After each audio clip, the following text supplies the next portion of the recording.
Olá, Ramon Durante falando, é um prazer falar com você nesse canal RD Insights e o papo do dia é sobre CRUD e produtividade.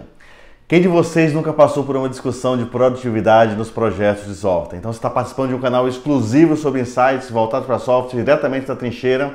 Assina o canal, manda a chuvinha de like, participa nos comentários. Eu estou no e-mail ramondurantes@2pc.software. Mandem sugestões também de temas para a gente conversar nas próximas oportunidades. Se você está falando de software, se você está falando de modernização, se você está falando de estratégia, se você está falando de definição de novos horizontes, possivelmente no seu projeto já rolou alguma discussão sobre como aumentar a produtividade. Esse é um assunto que eu vejo todos os dias, né, até hoje nos projetos de software. E isso é discussões de projetos pequenos, médios, grandes, todos os tamanhos, né?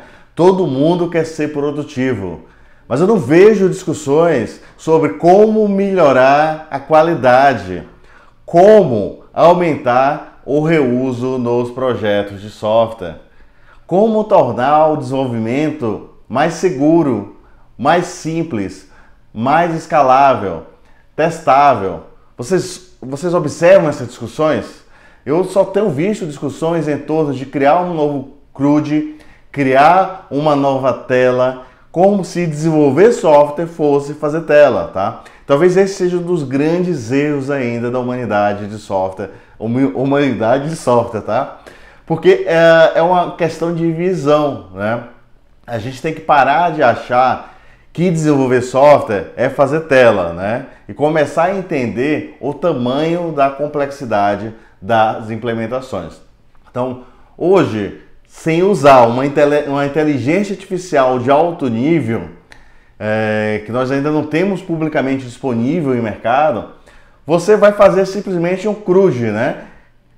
O que é um CRUD, né? É pegar um banco de dados e gerar uma telinha para poder inserir informações, atualizar, excluir, seja o que for, nesse banco de dados. E toda vez que a gente estiver pensando em desenvolvimento de software orientado a banco de dados, a gente está amarrando o desenvolvimento do nosso software e está retomando o ciclo que a gente quer fugir, né? Que é o ciclo do famoso faz e vai arrumando e vai criando um Frankenstein escondido embaixo do capô desse carro, que é o nosso projeto de software. Então a gente tem que começar a entender realmente qual é o impacto de uma linha de código no projeto de software. E vocês vão começar a discutir que para ter produtividade, você não precisa olhar para um gerador automático de produtividade, você precisa olhar para como você está construindo o seu software, tá? Então essa é uma discussão que eu tenho com muita frequência nos projetos de software. E isso acontece até os dias atuais, tá? Infelizmente, mas é um problema ainda cultural sobre, inclusive, o que é software, né? E toda essa falta de entendimento do que é software, de como se construir um projeto de software e de como se ter um desenvolvimento de software orientado realmente à produtividade, diminuição do retrabalho, ao aumento do reuso, né? Porque você vai parar de duplicar código nas telinhas, você vai parar de duplicar código nas suas implementações e você vai ter automação de inteligência de teste para validar tudo isso para você, você vai ver que você vai se tornar produtivo. Você quer ser produtivo? Você tem que realmente implementar reuso, tá? Você tem que padronizar e simplificar o seu desenvolvimento. Você tem que ter condições de criar um software que seja testável, tá? Por incrível que pareça, as aplicações que estão sendo desenvolvidas, elas não são testáveis. E isso às vezes é dolorido, inclusive, também de escutar, né? Porque a gente fala muito em desenvolvimento orientado a teste, e aí começa a surgir os band-aids em cima do software, em cima do CRUD. Ou seja, escreve um código de teste aí para testar uma implementação mal feita, não vai funcionar. Você vai ter um falso positivo, inclusive, né? Porque o seu código está todo contaminado.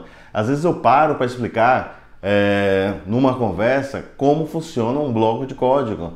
Você já imaginou quantas possibilidades de saída tem dentro de um método que está implementado, totalmente acoplado? Então você vai e faz um teste de software em cima desse método, o que é que vai acontecer?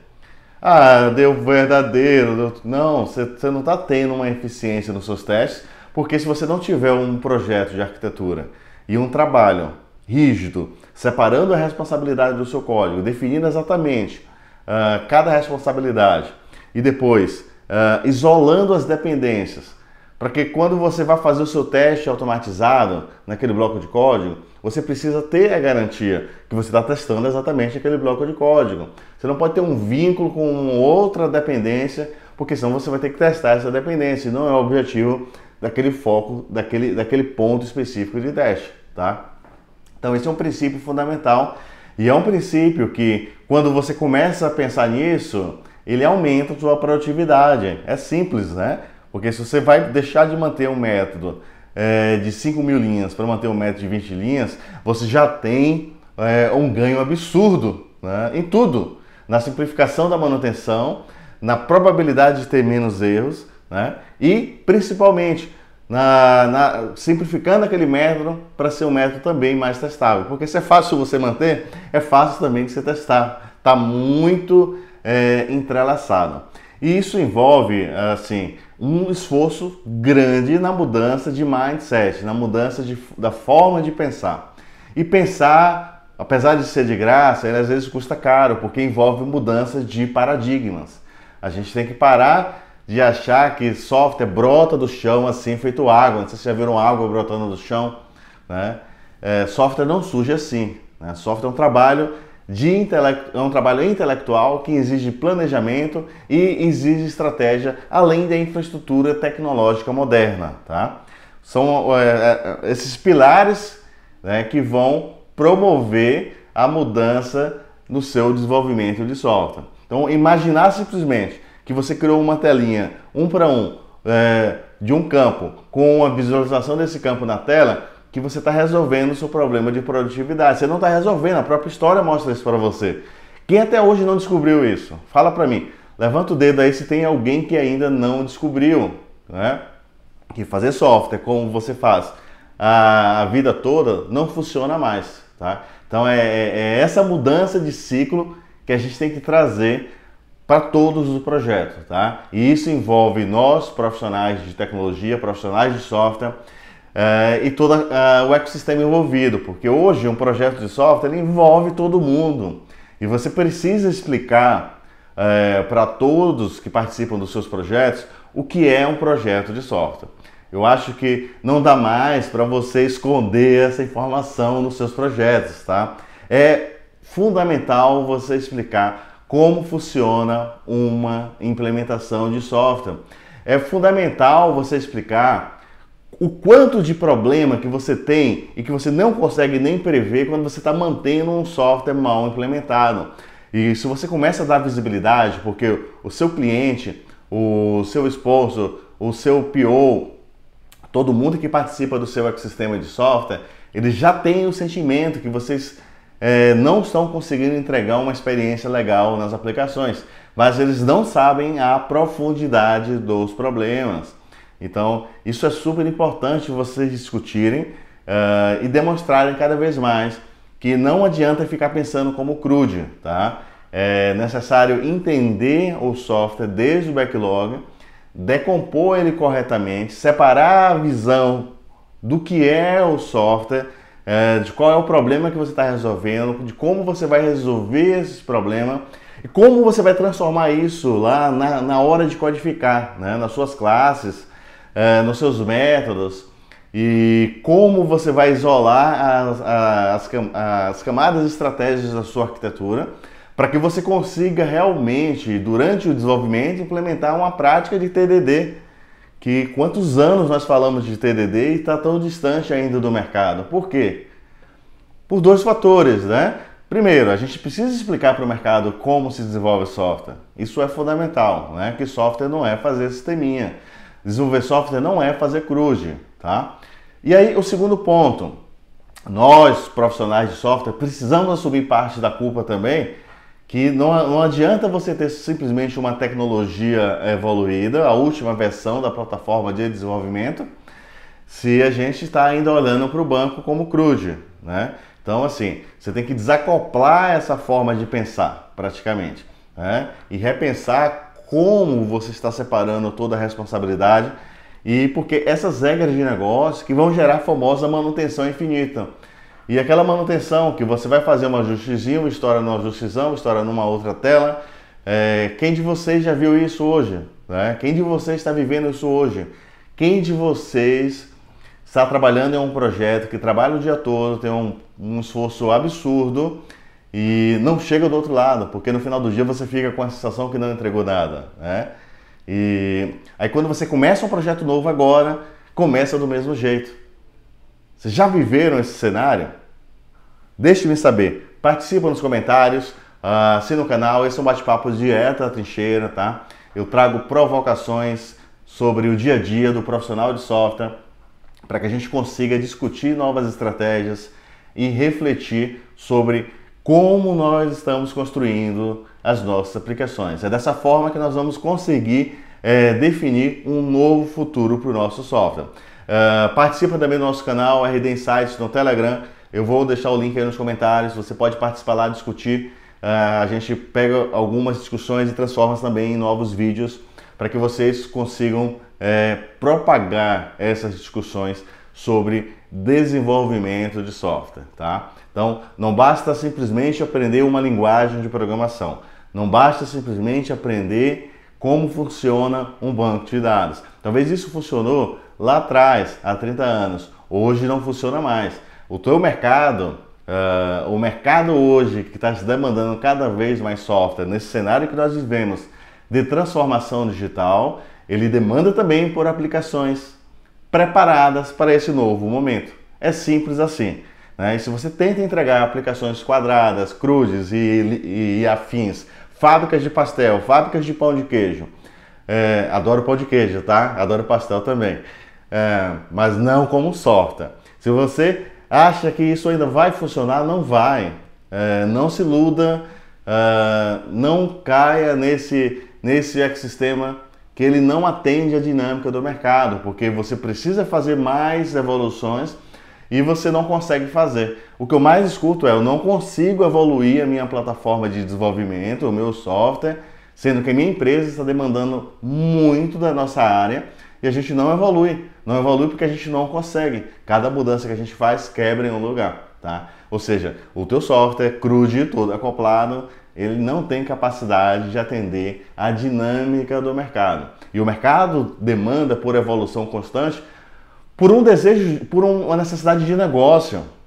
Então o negócio está pedindo software e a coisa mais triste que eu encontro hoje no mercado é as áreas de TI não estão conseguindo atender. E aí a gente começa a ver discussões, projetos paralelos, projetos bimodal e outras iniciativas para tentar resolver e absorver essa demanda, né? Que por padrão deveria ser absorvida pelas áreas de software que estão trabalhando, por vocês profissionais de software. Só que vocês estão presos dentro de um ecossistema de aplicação que está todo contaminado, né? E a primeira forma de contaminar é como está se pensando o software, é o mindset, né? Eu nem entrei em codificação e implementação, mas se você não entra com a visão que tem que entender o tamanho do problema que está lá no motor do carro, embaixo do capô, que é o software, né? Se você não entender o problema que está acontecendo, a comunicação, as implementações, como elas estão lá, você não vai conseguir evoluir o seu software, tá? E todos os projetos novos vão seguir a mesma linha, porque vai ser sempre um sisteminha, vai ser sempre um CRUD, e quando você vê, você tem um RP implementado dessa forma, né? Você tem um site que estão chamando de SaaS, né? De software como serviço, agora é chique.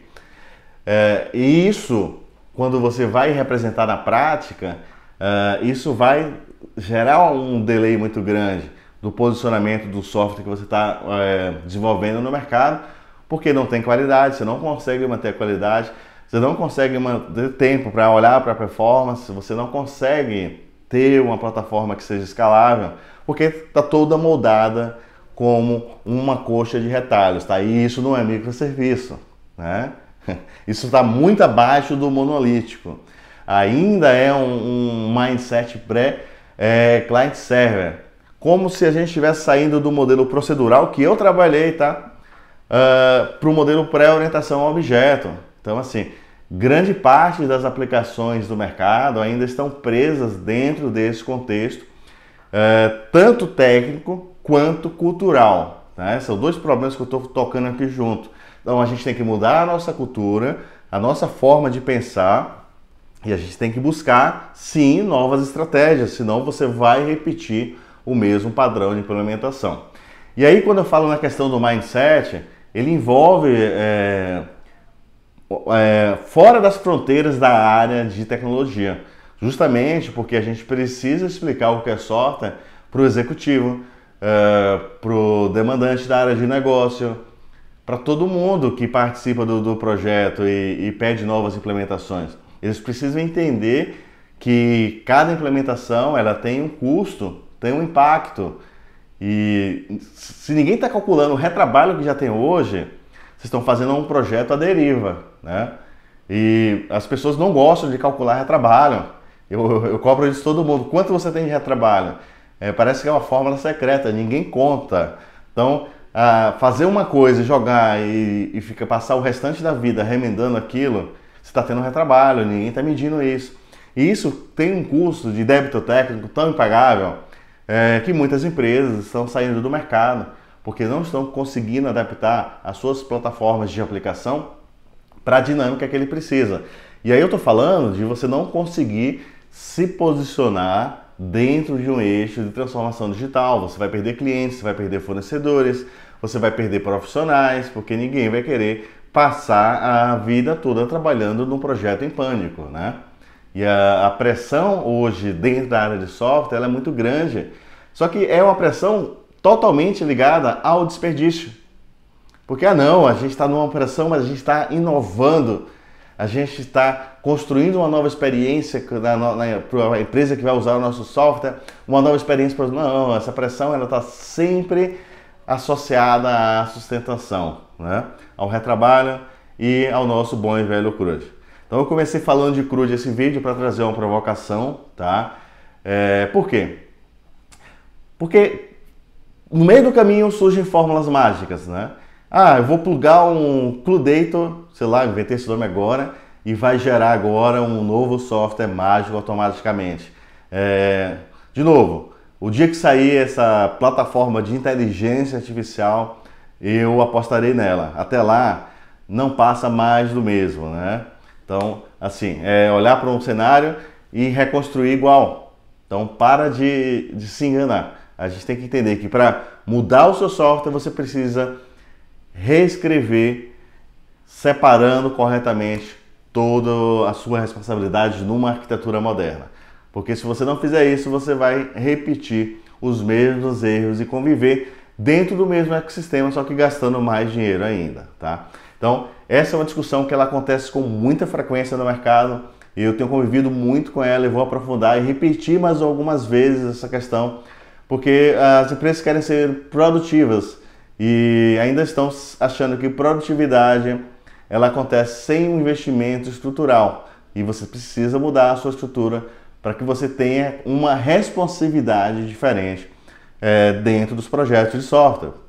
Os projetos de software hoje não entregam a experiência almejada pelas empresas que estão em ebulição, em crescimento, em transformação, porque é que nem um prédio, né? Se você faz a fundação ruim, a fundação ela não se corrige. Não tem jeito, e isso vai se propagando durante todo o ciclo de vida do software. E eu até comentei em um outro vídeo passado sobre o custo de propriedade do software. É uma coisa também que ainda é pouco discutida no mercado. Mas, se você pesquisar em projetos, no que você já vive hoje, o custo da manutenção ele é mais caro que o desenvolvimento. Então, o CRUD custa caro, tá? Participa nos comentários. É um prazer receber você aqui. Assina o canal. Cadê aquela chuva de like? Joga esse vídeo no Telegram, joga no WhatsApp, joga no LinkedIn, joga no Facebook. Vamos discutir sobre software, convidar outras pessoas para discutir. A ideia é sempre trazer uma provocação nesse canal exclusivo sobre insights. E aqui eu trago um bate-papo direto da trincheira, onde você não vê em outros lugares. E é sempre um prazer receber os seus comentários para a gente discutir um pouco mais sobre o tema. Hashtag do dia é Tamo Junto. Então manda a hashtag aí agora nos comentários. É super importante saber que você está acompanhando esse vídeo. E se você tiver algum tema complementar, manda para mim no ramondurans@2pc.software ou nos comentários para a gente poder discutir mais sobre esse vídeo e assuntos relacionados, tá?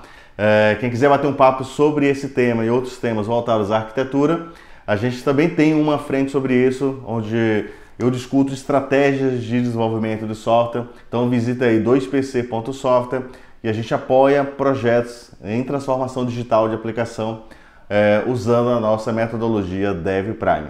Foi um prazer falar com você e eu aguardo você nos próximos vídeos. Seja bem-vindo!